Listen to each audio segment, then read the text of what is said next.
One man in the backfield, Elliott, and he'll get it up the middle. And he'll be taken down, but not before he gets into enemy territory. Give him 10 yards on that one, and that'll earn him a fresh set of downs. It's really come into vogue to talk about the different gaps that the defense tries to attack in an offensive line. And most of the time we're talking about blitzes. How many times have you heard double A-gap blitz? But where is the A-gap? It's the space between the center and the guards, either side. So when you're having a double A-gap blitz, that's two guys coming through that gap. In this situation, though, that A-gap wasn't open for the defense to exploit. The offensive line took care of it, protected it, and moved the defensive guys out of the way to allow for that nice run. And after the play on the ground, that brings up second down here. They'll come out in the pistol. Here we go. On second down, Elliott. No, a nifty juke there. Not much fun for a guy trying to tackle him. 2 yards on the carry there, and it's going to lead him to third down.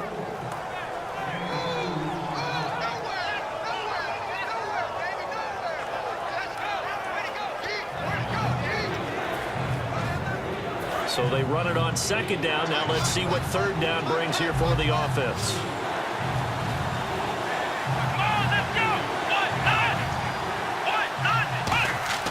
On 3rd and 1, here's Prescott. Quick hitter here, it's complete.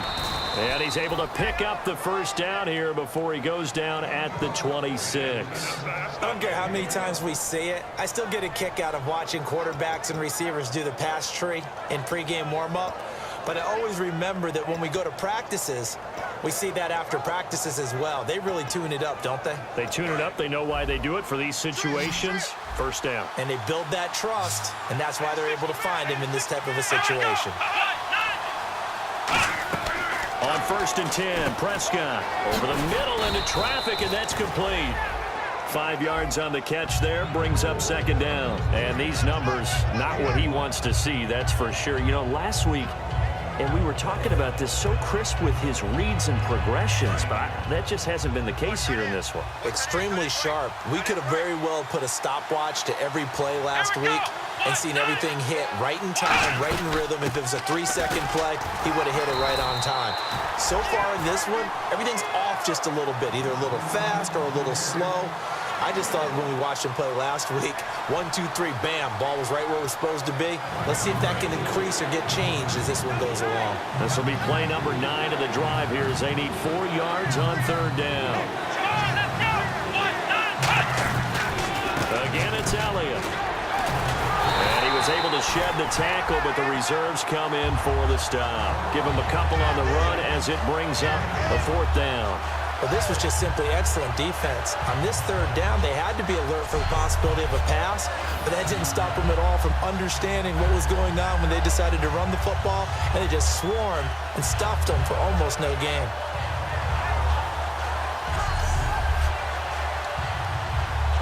So here we go. Maybe the biggest kick of the game forthcoming. This to break our 4th quarter tie.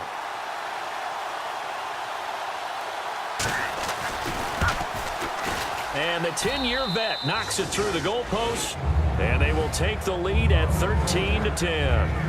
So a good kick there, and they finish off the drive with 3. And that should be the goal for an offense, finish each drive with points. So that's a nice job there to come away with at least something.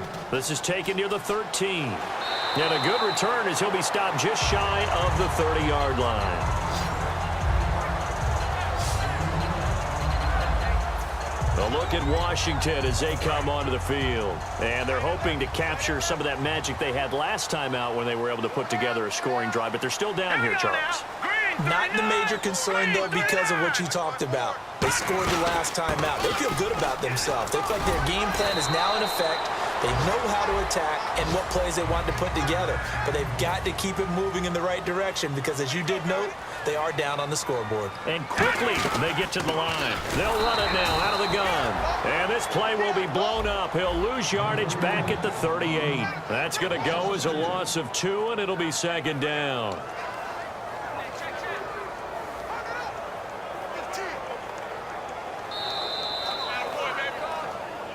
Time for a break. We'll come back for the electrifying conclusion after this.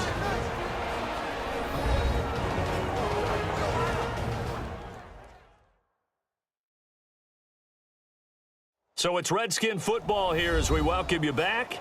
They come up on a second down now in a game that looks like it's going to go down to the wire. And the offense will be looking to get at least some of this yardage back here. It's 2nd and 12. He'll drop to throw. Dancing to his left. And he's taken down, but not before getting this across midfield and just shy of the 40.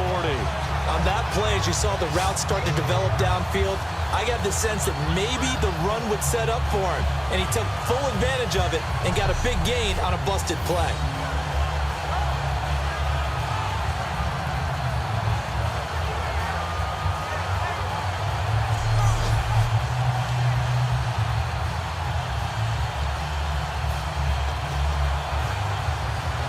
Fresh set of downs here.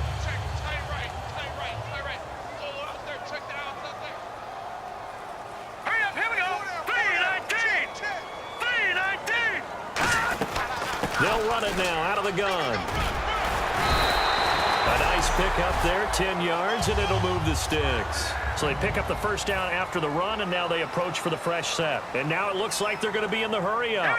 I know anytime you watch a team run the ball really well, there's a pinball effect, people bouncing off of each other. He takes it across for the touchdown, and they've taken the lead late in the final minute of the fourth.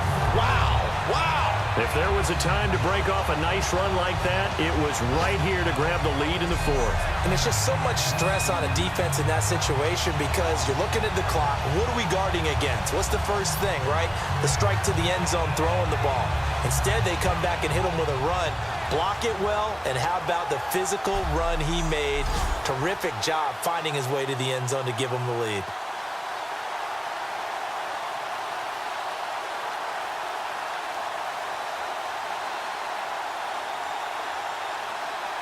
On his Hopkins.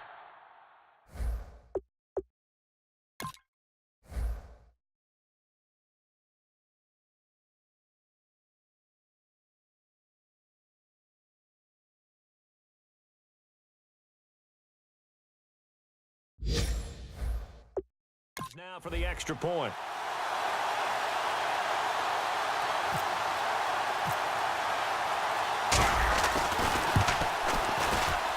And that will make this a 4-point game. The drive summary that time, 5 plays. And it ends with a Matt Jones touchdown run.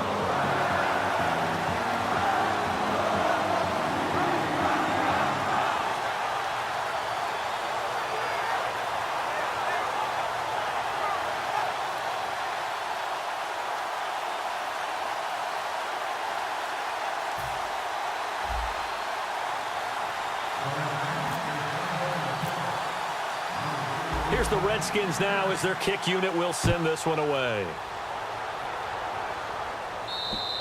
And this will not be returnable. It's out of the back of the end zone for a touchback.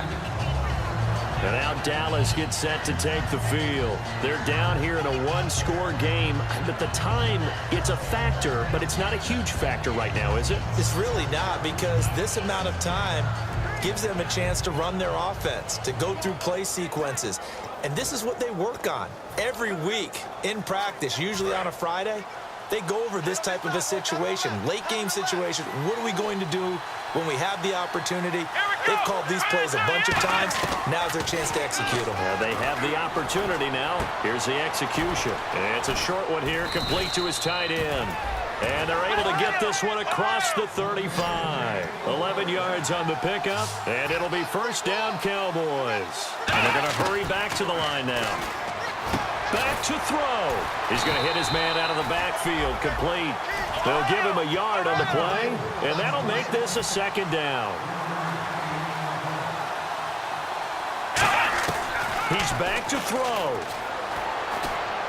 Drops it underneath to Elliott. And getting this just shy of midfield, they'll spot it at the 49. Now whistles come in. We're going to get a timeout here by the offense. It's just their first. They've got 2 more to use here in the final stages. They'll look to throw. Finding time. Now a desperation throw deep downfield.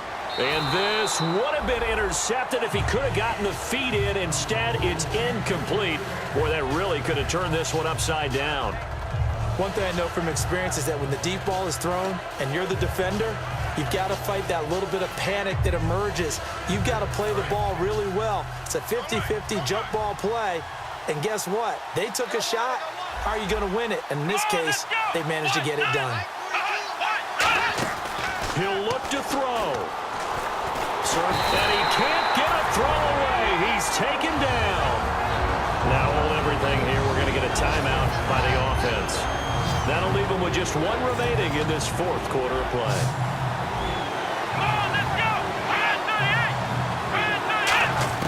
Back to throw. He's got time. He's going to let it fly. And that is incomplete, stopping the clock with 5 seconds to go. And when all else fails as a defender, when you're not there in the coverage, your best friend is exactly what we saw there. A big play shot taken by the offense. Unfortunately, it ended in a big drop. Down 4 late. Got to go for it here on 4th down. 3 receivers to the left, 1 to the right. One last shot now for Prescott. Throwing left side, it's complete. And he'll be marked down deep in Washington territory. Well, going into the final play of this game, they knew that they needed some type of a miracle there at the very end, but they couldn't get it done. However, we were treated to really a spectacular affair. Even though they didn't finish it off, you're exactly right. They took us down to the last play. We're still, you were wondering, could it happen? Possibly, even though we both knew it was a long shot. So for the Redskins, a final win here means they'll finish off the regular season at a solid 13-3. And they'll be able to enjoy this one through the bye week before they get back at it again. Meanwhile, for the Cowboys, it'll be a 10-loss season as they wrap up 6-10. And they'll get the extra week to think about this one as they return to action in 2 weeks' time.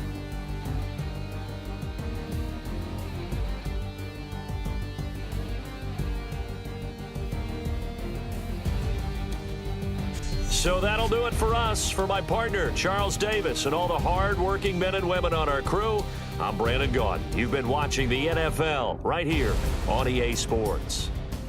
It's a win for the Redskins as we say so long from FedEx Field.